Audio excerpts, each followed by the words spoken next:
Welcome back YouTube to my channel of an everyday life of an Aspie. For the ones that are new to my channel, I welcome you all. My name is AspieAnswersAll basically, and I want to welcome and invite you all and thank you for coming on to my channel for whatever reason it may have been when you landed on my page.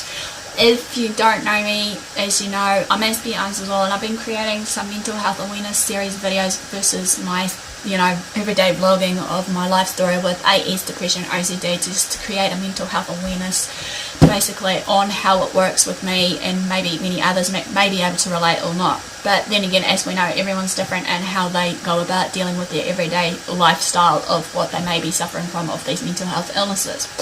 Also, the main reason and purpose for this was to educate basically you all, as well as hopefully supporting you all, as well as being a motivator, encourager, and whatever else, as well as basically another part was of the aims and goals for both of the channels, even though I've left it as a playlist of the Beauty from Ashes, so bear with me, is that I wanted to basically remove, especially in this AspieAnswersAll with the mental health playlist, is to remove all the stigma and stereotyping about mental illness and actually get people's mindset changed in a way, hopefully, just to basically click saying, oh yeah, okay, maybe there is a point there or a reasoning, I don't know. But then again, that's one of my main aims and goals on this channel of mine versus whatever else. If you've been following me right from the very beginning, you'll see it somewhere in my everyday life of an Aspie, my main aims and goals versus, maybe my main aims and goals of the Let's Talk Mental Health series. If you've been following from that very beginning, it was clearly stated in there as well. So no further ado though, guys, I have been doing the anxiety series of the mental health awareness right now, which I want to include some of the ones that I have missed, hopefully leading up before Mental Health Awareness Week, because I realise now that there will be a lot of various topics to address to you all.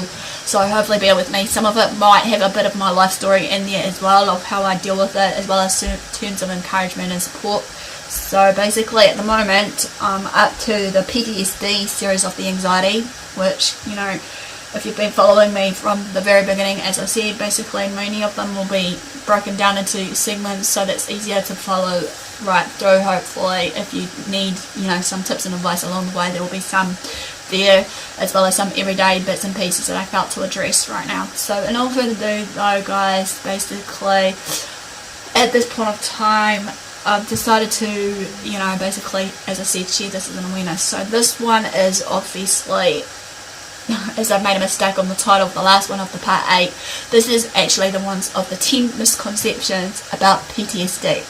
So without further ado, let's begin.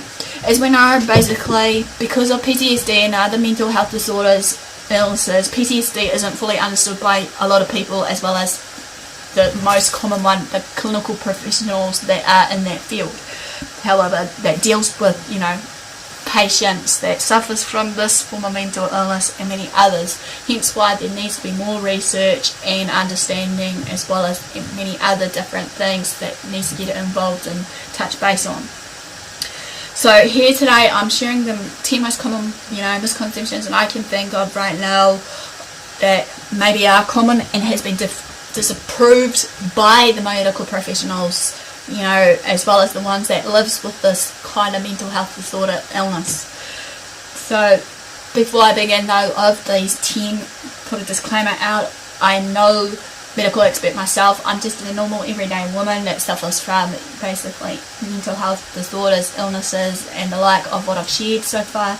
I'm just here just to spread the awareness, and basically if there's any clinical signs that's is showing up to what I've been sharing of these different type of mental health illnesses, seek professional help for yourself or for that particular someone, or even basically, hopefully just to support that person that is in dire need of that support. Be patient with them also. Everyone needs support one way or another, and that's no matter what, that hopefully they'll come right when they feel the need to actually come out of their skin or shell to actually seek help for themselves. Also, just to bear with me, also I don't condone self-harm or any other mentality that many people may want to end their life, or whatever the case may be of it all. But what I'm here for is just to hope that with the condoning of it, that people are happy, healthy, and just want to be at peace and be free from what they're going through, like anything, like anyone else would. Anyway, let's continue on as I shared with you all about the 10 misconceptions about PTSD's illness, mental illness. Excuse me. Okay, number 1 rules out as PTSD sufferers are mentally weak. Right, this gets under my skin, basically some of these, so bear with me of what I'm going to share on my viewpoint of these. Okay, like any other mental illnesses, as I've shared before, PTSD is considered as or being uninformed kind of characteristic of being weak, when in reality the effects, triggers and the like of this disorder especially can be traced to specific traumatic events in the past that are incomprehensible to people who haven't experienced them themselves, as in, the ones that hasn't suffered from PTSD. So we need to be in mind, obviously, of the people that suffer from PTSD. Get rid of that mentality thinking of all these misconceptions, as I'm here to, hopefully fish them out of your guys' mindsets. Number 2, everyone has some sort of PTSD. Again, I will say this, that PTSD is caused by specific traumatic events, basically what they've been through in their life, in the past, present, whatever. Not typically experienced by the average Joe Blog. Number 3, PTSD sufferers aren't victims. I hate using this word victims, but bear with me on what I'm going to share here, based on my personal, research and experience of people that I've been dealing with in the past and present. Without question, they are victims in their own right, as they have encountered events in most cases that were beyond their own control. And few people experience this maybe in their own lifetime. They lack psychological capabilities to recover from such traumas, and this in saying so will help in order to cope and function everyday coping strategies that is readily available for those ones that are suffering from PTSD, as well as other mental health illnesses, clearly addressed earlier in the piece. Number 4, PTSD symptoms manifest immediately after a traumatic event. As I mentioned, that symptoms of PTSD sufferers, will suffer from vary person to person, as well as maybe the duration and triggers to show some symptoms of PTSD or all, but bear with me, it's depending on, the obviously time set factors as well. Number 5, PTSD sufferers are always unstable and violent. Again, really, I'll say this again, clearly, the symptoms will vary from person to person. What to remember here is ultimately this is how a person reacts to a traumatic event depending on their own interests and sensibilities. Regardless that, we shouldn't be, obviously accepting that kind of behaviour that they address to us. But then again, as I said, we need more understanding, compassion, companionship, and just support like anyone would. Number 6, PTSD is limited to a specific age group. Well, that's being said, no. Obviously, anyone at any age stage of life will suffer from PTSD, regardless, of it all. Children, as I said before in my last piece, young children are vulnerable to PTSD as well, despite their apparent resilience to mental illnesses or stress, shall we say. Okay, number 7 is only one treatment is needed. This will depend on the simplicity or, shall we say, the complexity of the treatments that is available, or wholly dependent on that person that suffers from PTSD. Some symptoms may be severe than others. Then it's reasonable to assume several methods may be used to control the illness, however. But more on that piece of the treatments and therapy plans for people with PTSD sufferers. Number 8, therapy doesn't work. Actually, that's quite not true. Therapy does work, but it's just a matter of our mental state and willpower if we want to actually go through therapy in our own way. Therapy in its own right do educate, the PTSD sufferers about the traumas and its, psychological effects. and enables a mental health professional to find ways to neutralise the symptoms to the best of their own abilities as well.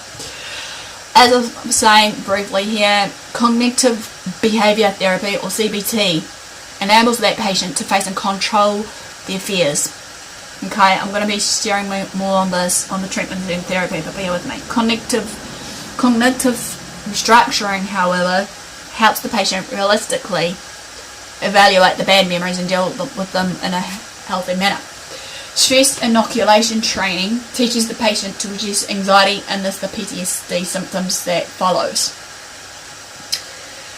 PTSD sufferers are unable to function in the real world. Again, are you for real? Yes, it may take a while for these people that suffers from PTSD to actually function and basically be able to get themselves involved in the real world.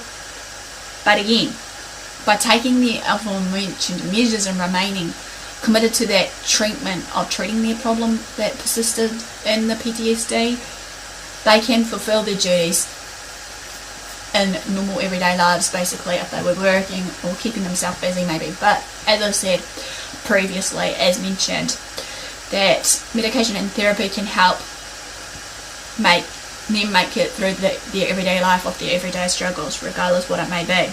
But then again, bear in mind, I want to share here is, if symptoms did persist and is noticeably affected by their everyday productivity, they should notify the employer or someone that they trust of the problem if they aren't already aware of it showing.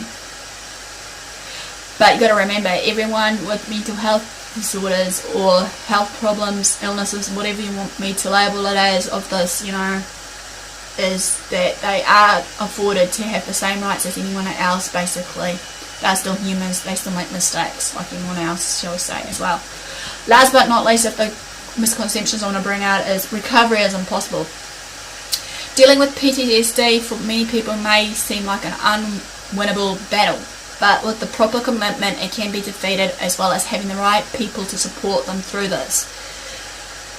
Basically, you've got to bear in mind though, to note though, recovery will be dependent on the person that is suffering from PTSD or other mental health illnesses. While symptoms of PTSD can be eradicated, some may define recovery as simply just functioning effectively with the disorder and just continue on their everyday life. But you've got to remember also, regardless of the recovery stage of it, there is, help, support groups and whatever else that the PTSD sufferers need in their time of need. And with the support groups, like any groups that helps with people that suffers from whatever, it's a good way to connect with others and actually, share their stories and experiences, and maybe also, regardless of their downtime, maybe there'll be some success along the way that they can share with their stories. And it's a good way to obviously also to bring out maybe some hope for others that they're not alone, for these mental health disorders, not just the PTSD that I'm addressing right now as well. So basically, that ends basically the 10 misconceptions of PTSD. Give me the like for thumbs up for support basically of what I'm sharing right now and showing that you're engaging. Also basically subscribe to my channel if you haven't done so for daily, weekly vlogs, hopefully. Even though my timetable might change of the schedule of what I'm going to do, I'm not sure as of yet, but I'll keep you posted as always through Facebook or Twitter or wherever you guys may want me to, post up, heads up, what have you. I just want to thank to some of your support right now that are on my channel, regardless of it all, I wouldn't be doing this because of, as I said before earlier, with what I suffer from, social anxiety, anxiety in general, that just cripples me about what people may think, say and do about me, even though yes, I've been having it hard with some people, past, present. So also basically share the videos as well to family and friends, basically, that you feel that needs to hear some of these or what have you, as an educational, motivational tool or whatever purpose you want to share my videos on. You know, it's all about creating awareness, understanding, and everything else. So, and further ado, guys, love what you do what you love, take care of yourself, love others, be kind to yourself as well as others. Until next time, thanks for your support, thanks for watching, I'll see you all again soon.